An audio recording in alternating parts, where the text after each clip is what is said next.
Of all the topics Pope Francis could focus on, he has chosen marriage and the family. And he's inviting the whole church to talk and pray with him about this. Why? Because he knows that healthy, holy marriages and families are key to everything else the church does. If we can help people bring God into their homes, they will be strong and flourish, and both the church and the world will be better for it. We're here today to talk about infants. Your newborn baby did not arrive with a manual.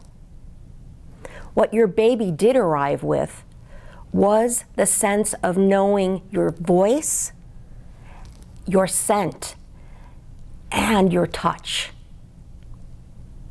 For you, it's like learning a new language. Your infant will communicate with you through their face, their hands, their expressions, and their emotions. Each child is born with a unique temperament and personality. Remember that you cannot change it. It's better to get to know them. Take the time so that you can understand their patterns and respond to their needs. Your loving touch is essential to their emotional health and to their physical growth. Physical stimulation actually leads to an increase in birth weight and weight in the first, second, and third months. Your ongoing interaction is key to their development. And when an infant's brain is active and engaged, they are developing. Their brain is active when you respond to their needs and interact with them.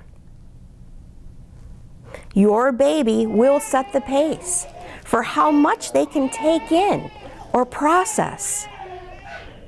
When they become sensitive to light or sound, that doesn't mean that they're rejecting you. It means that they need you to slow down and let them embrace the experience. They want to learn. They want to receive what you have to give them. You just need to learn their cues and let them set the pace. They will let you know when they're overstimulated and it's too much. You'll see them lose interest. They may look away. They may begin to cry, and they'll probably begin to be fussy.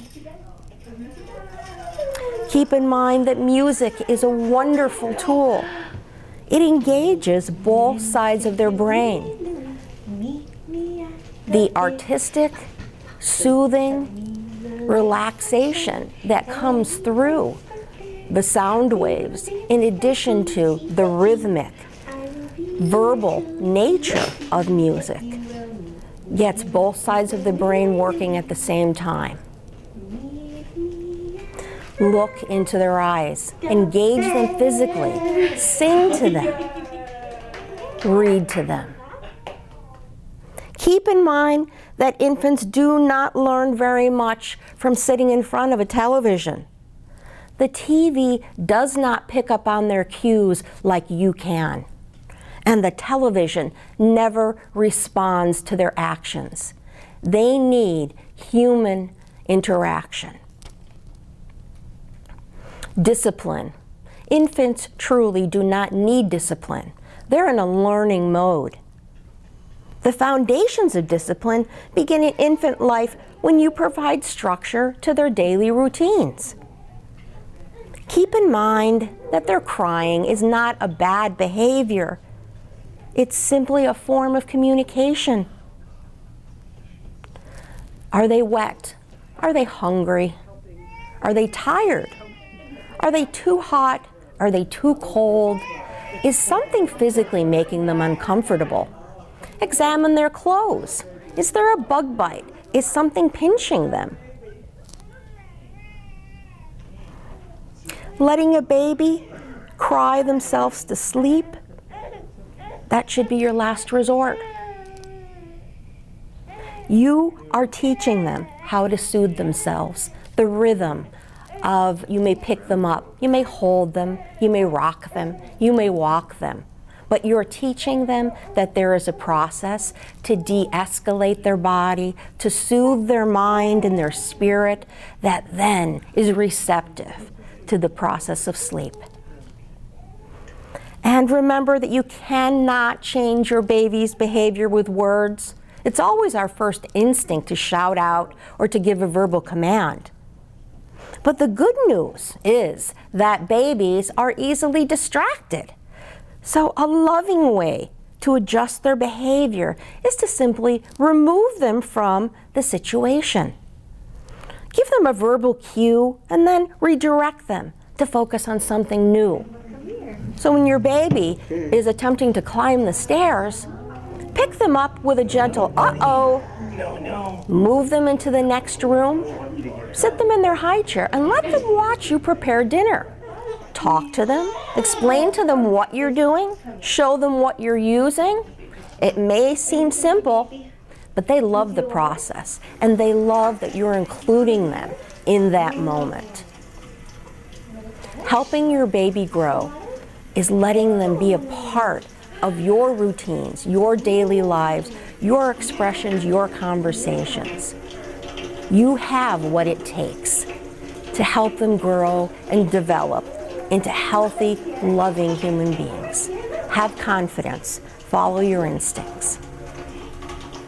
The father's role in a child's life is expanding. That's the good news. We hear a lot of bad news about fathers. Sadly, there's 25 million children living in homes without their biological dad. But the good news is the dads who are at home are more involved than ever. Historically, fathers have taken on the role as the hunter and gatherer back from the cavemen. Even in the 50s, my father, his role was to be the provider, to go to work, to pay the bills, to heat the house, to provide food to the table. That role is still important. Unfortunately, it's being embraced by fewer and fewer dads. But more and more dads who are in the home are providing and are also being involved with the emotional development of the child and even the spiritual development of the child. And as Denise pointed out, there's many different ways the mother can communicate with the child and meet their needs. The father too. One thing the father could do, I tell most dads that I work with, and I've worked with hundreds over the years, is to first be a co-parent, love your mother, respect her role, help her all she can. Don't just hand the baby off to the mother when the baby's crying. You could meet the baby's needs too, and identifying what those needs are. Hold the baby, bathe with the baby. That's an ideal way for fathers to bond with their children. Swaddle the baby after they take them out of the bath. Give the mother a break in feeding, even if they're breastfeeding. Encourage her to use a breast pump and feed the baby. The babies love touch. Have them suck on your finger. And develop that bonding with the child from a very early age, just days after the baby comes home. The father could build that. There's more tools than ever for fathers to take advantage of. There's books, there's videos, there's father coaches and counselors. But I tell every dad I talk to, you're going to be the expert with your child, okay? You're not going to call me at 3 in the morning when that baby's crying and you don't know what to do. So jump in it with both feet. Your mother needs to help. Find out if the baby's crying. Is it a cry for food? Is it a cry for a diaper change? Does the baby need to be burped? Is it uncomfortable in some way? Are there health issues?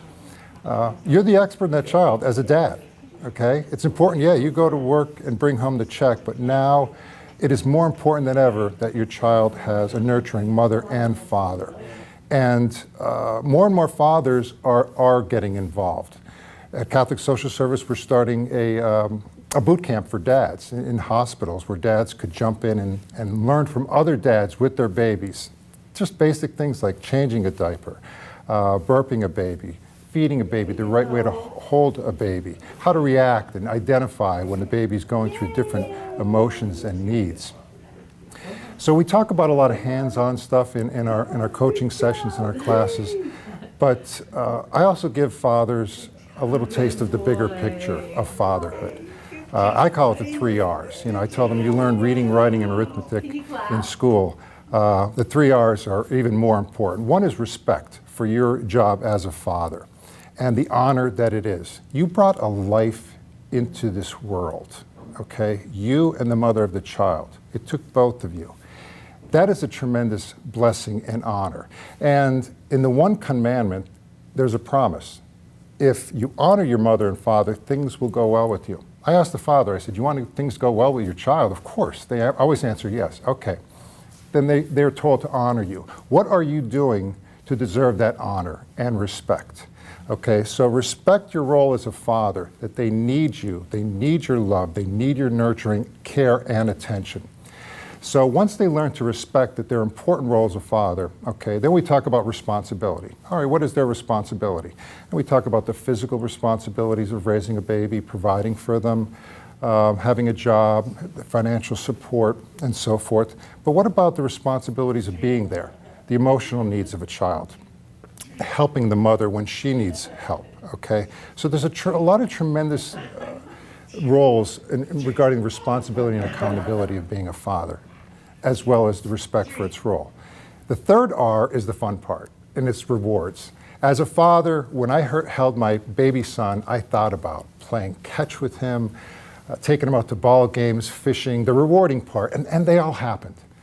But before then, the responsibility part and the respect of my role were the foundations that I had to lay. The rewards are going to be there. Seeing your baby smile to you, singing to your baby, having him crawl and walk and take his steps for the first time.